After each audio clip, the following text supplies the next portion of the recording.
de WhatsApp de padres, que es todo un tema, seguro que les suena. En las últimas horas el Ministerio de Educación, por boca del secretario de Estado de Educación, ha hablado de esa toxicidad, ha advertido de la toxicidad de los grupos de padres que en ocasiones incluso pueden dañar al propio alumnado o a alguno de los docentes. Nerea. Sí, Miriam, vamos a mostrar un ejemplo tipo de lo que podría ser una conversación de WhatsApp de un grupo de padres y madres del colegio, en el que vemos como algunos comentarios son inapropiados porque hacen alusión a alguno de los alumnos o incluso a la propia profesora.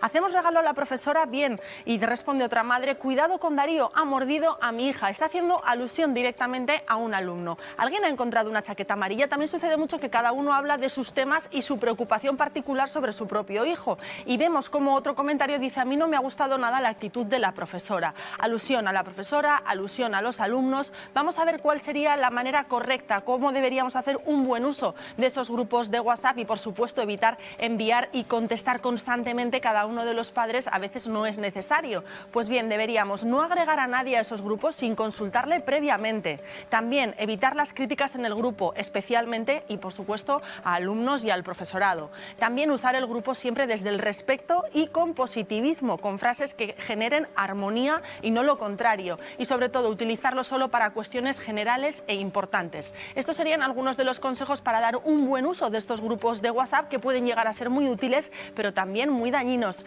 Hemos salido a la calle a preguntarles a ustedes qué piensan sobre estos grupos de WhatsApp.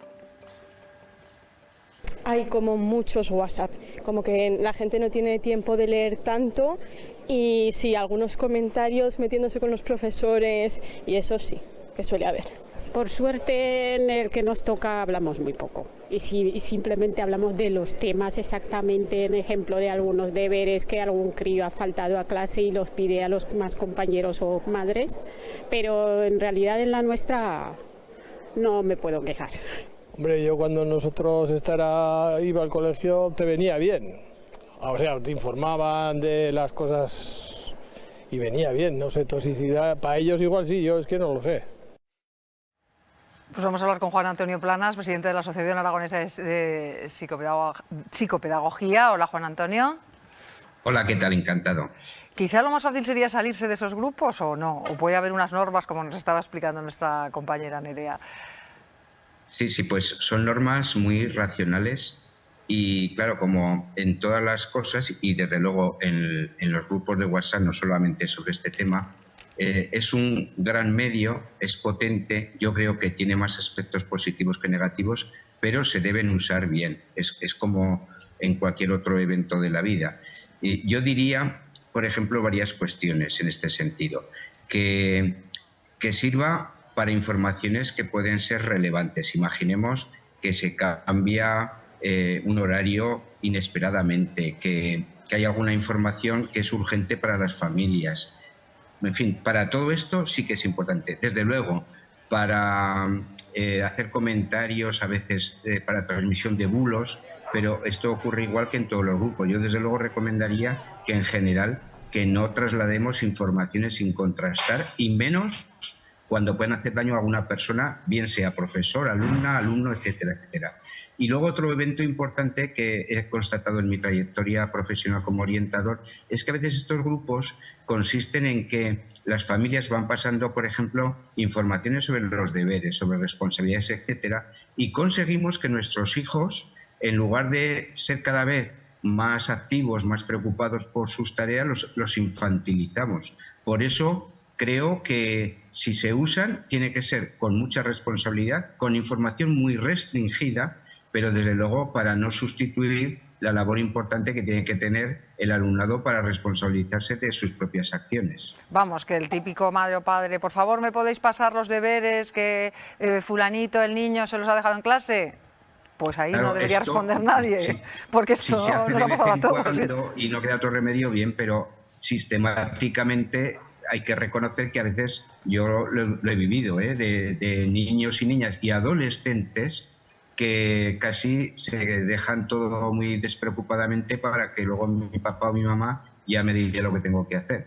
Incluso algunos ya muy mayores. Por eso tenemos que empezar a educar en la responsabilidad desde que son muy pequeños. Y yo creo que la tendencia actual es todo lo contrario. Estamos infantilizando y no dejando crecer a nuestros hijos e hijas. Y Juan Antonio, esto se observa más, esta toxicidad quizá, en las edades más pequeñas que en más mayores. No se sabe si por que los padres todavía tienen poca experiencia en la labor educativa o por qué, o porque se sobreprotege más a los niños. Pero suelen ser más frecuentes esa cantidad enorme de mensajes en la que todo se mezcla, e incluso se habla del comportamiento de un niño o se cuestiona a la profesora o al profesor. ¿Se da más en etapas en infantil o en los primeros cursos de primaria? No sé si por su experiencia lo ha comprobado.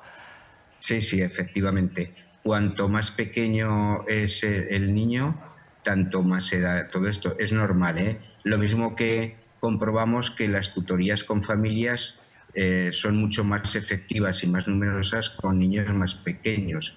Claro, es normal la sobreprotección cuanto más pequeño es el niño, sobre todo en las primeras etapas de la vida, cuando tenemos miedo de dejar a nuestro hijo en manos de personas en ese momento desconocidas, pues es verdad que se da esta circunstancia. En todo caso, yo sí que hago, ya que nos están escuchando ahora las familias, hago especial énfasis que usemos los grupos con bastante cautela, porque una vez que se ha hecho un daño a alguna persona, y esto lo digo con conocimiento de causa, es que después, aunque se demuestre que la información es falsa, que está tergiversada, el daño ya es irremediable. Y esto, sinceramente, está produciendo muchísimos casos. Yo en el Instituto Tiempos Modernos, donde estuve 13 años, sobre todo en los casos de ciberbullying, de casos de chicos o chicas que estaban siendo acosados, es que después de muchos años siguen todavía padeciendo este estrés postraumático. Y también lo han vivenciado muchos profesores y profesoras, que se ven imposible que deroguen algunos bulos, que hay comentarios que no son correctos y que se ven incapaces de contrastar porque a veces son desconocedores de todo esto. Pues Juan Antonio Planas, muchas gracias por esos consejos, son muy importantes y es verdad que pueden tener unas consecuencias pues muy serias para quienes lo sufren, para las víctimas. Gracias por habernos atendido. Un saludo.